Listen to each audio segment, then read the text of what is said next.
लोग बड़ी जल्दी बदलते हैं मुझे लगता है। आपके निकलने के लिए कौन कौन जिम्मेवार है यहाँ पर? करण और चुमी हो सकते हैं। मुझे पता था अगर मेरे लिए बारी आएगी किसी की स्टैंड लेने की तो शायद कोई नहीं लिया। I am sorry. ये बोल के क्या फायदा करण? अभी बिग बॉस का क्रिसमस होगा शानदार जब होगी सलमान और वरुण की मस्ती नॉन स्टॉप। अरे 5 बार कर चुके हैं, इससे ज्यादा करूँ तो आंख फूट जाएगी। मेरा डायलॉग है, मुझ पर एक एहसान करना, आपको ये करना है बेबी स्टाइल। अंकल अंकल मुझ पे एक एहसान करना कि मुझ पर कोई एहसान नहीं तो भाई ये जो है पूरे के पूरे प्रोमोज आज के जो थे उनका एक मैंने कोलाज बना दिया है, वो सारे के सारे एक साथ आप देख सकते हैं और इससे ये समझ में भी आता है कि आज के एपिसोड में हमें क्या क्या देखने को मिलेगा। और एक और चीज है, वो भारती और मनारा ये भी आने वाले हैं लाफ्टर शेफ सीजन 2 को प्रमोट करने के लिए। वो मे बी आज नहीं है, वो कल के एपिसोड में हमें वो देखने को मिलेगा। और भाई जिस तरह से दिग्विजय का जो एविक्शन है उसको अब बिग बॉस जस्टिफाई करने की जो कोशिश कर रहे हैं अपनी खुद की प्लानिंग को, क्योंकि ये पूरी की पूरी प्लानिंग जो है बिग बॉस की ही थी कि कैसे दिग्विजय को बाहर निकालना है।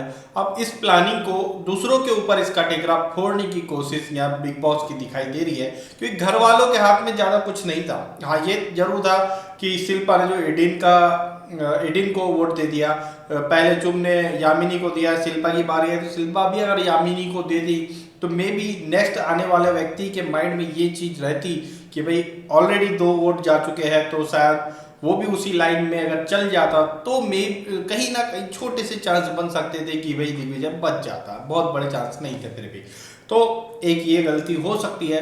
और ये भी कि एक बार एटलीस्ट इनको श्रुतिका को कुछ बोलना चाहिए था कि भाई दिग्विजय को उससे सेव कर लो, मौका है, बाहर निकल सकता है, ऐसा कुछ सोचना चाहिए था, तो बोल सकते थे वो भी। लेकिन श्रुतिका ये नहीं करती, वो चेंज नहीं करती। क्यों?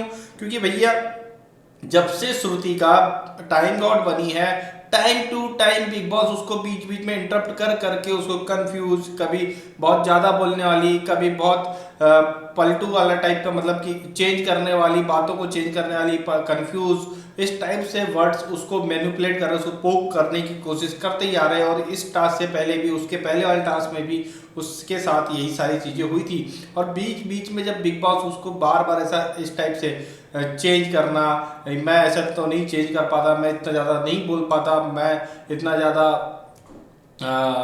दोस्ती में वो मतलब इतना फेक नहीं हूँ, इस टाइप के जब वर्ड्स बिग बॉस ही खुद जब श्रुतिका के लिए यूज़ करते दिखाई दिए, उसे टॉन्ट मारते हुए, उसे पोक करते हुए दिख रहे हैं, थोड़ी थोड़ी देर में ये सब चीज़ें होती जा रही है, तब जब उसे फिर इस सब के बाद में पूछा जाए कि क्या अब और चेंज करना चाहूँगी, इस तरह से जब पूछा जाए तो ऑलरेडी वो ये माइंड में होगी कि नहीं यार अब नहीं करती, नहीं तो फिर से मुझे वही सेम चीज़ें बोली जाएगी।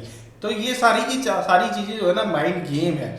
बिग बॉस यहाँ के कंटेस्टेंट के साथ बहुत तरीके से खेलते हैं। वो सारी जो चीज़ें उनकी 2 दिन पहले बाद में उन्हें करनी है, उसकी प्रोसेस जो है 2-3 दिन पहले से ही वो स्टार्ट हो जाती है। तो ये जो है बिग बॉस का ही प्लान था, बिग बॉस की ही सारी सिचुएशन रचाई हुई थी कि किसे कैसे और कब बाहर करना है। तो इसमें ना तो शिल्पा का हाथ था, ना श्रुतिका को उतना हाथ था। श्रुतिका ने जरूर, उसके पास एक मौका था लेकिन वो दिमाग नहीं चला पाई, इसलिए उसे ब्लेम किया जा रहा है। और कहीं ना कहीं जो है श्रुतिका जो है वो उसके लिए कोई यहाँ मायने रखता ही नहीं है, वो सिर्फ अपने लिए ही यहाँ आई हुई है और ना ही चुम उसके लिए मायने रखती है। चुम जब इस तरह की कभी सिचुएशन पहुँच जाएगी ना तो वो उससे कभी छोटी मोटी सी बातों पे लड़ जाएगी और उसको उसी छोटी बात के लिए वो बाहर कर सकती है। ये श्रुतिका का अपना खुद का नेचर है।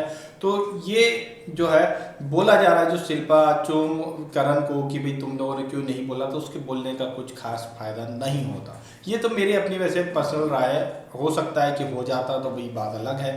तो ये था भैया जो सारे के सारे प्रोमो हमने देखे, आज के एपिसोड का सार विश्लेषण यही है, यही सब कुछ होने वाला है। आपकी क्या राय इस बारे में हमें कमेंट करके जरूर बताएं।